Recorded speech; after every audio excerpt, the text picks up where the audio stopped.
Hello everyone. தனது சம்பளம் குறித்து முதன்முறையாக ஓப்பனாக பேசிய நடிகை பிரியாமணி. வாங்க எவ்வளோன்ட்டு பார்க்கலாம். நடிகை கார்த்தியின் முதல் படமான பருத்திவீரன் படத்தில் நாயகியாக நடித்து மக்களின் கவனத்தை பெற்றவர் தான் நடிகை பிரியாமணி. அந்த படத்திற்கு பிறகு மலைக்கோட்டை, நினைத்தாலே இனிக்கும், ராவணன் என பல படங்களில் நடித்திருப்பவர் தமிழை தாண்டி மலையாளம், ஹிந்தி உள்ளிட்ட மொழிகளிலும் படங்கள் நடிச்சுட்டு வந்துட்டு இருக்காங்க. விஜயின் கடைசி படமான ஜனநாயகன் படத்தில் முக்கிய கதாபாத்திரத்தில் நடிக்க இருக்காங்க. இந்த படம் அடுத்த ஆண்டு பொங்கல் பண்டிகையை முன்னிட்டு ஜனவரி 9 வெளியாக இருக்கு. எந்த விஷயமாக இருந்தாலும் போல்டாக பேசும் பிரியாமணி தற்பொழுது சம்பளம் குறித்து பேசியிருக்காங்க. அதில் அவர் பிரபலங்களின் மார்க்கெட் அடிப்படையில் சம்பளம் கேட்பதும் பெறுவதும் தவறில்லை, தகுதியான சம்பளம் கிடைப்பது நியாயம்தானே. எதிர்பார்த்த அளவுக்கு சம்பளம் கிடைக்கவில்லை என்றாலும் அது என்னை பாதிப்பதில்லை. என் மதிப்பு என்னவென்று எனக்கு தெளிவாக தெரியும். எனக்கு தகுதியான சம்பளத்தை தான் கேட்பேன், அதிகமாக கேட்க மாட்டேன் அப்படின்னு பேசியிருக்காங்க.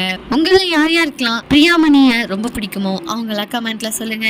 இதே மாதிரி லேட்டஸ்ட் சினிமா நியூஸ் அப்டேட் தெரிஞ்சுக்கணும்னா இந்த சேனலை சப்ஸ்கிரைப் பண்ணிக்கோங்க.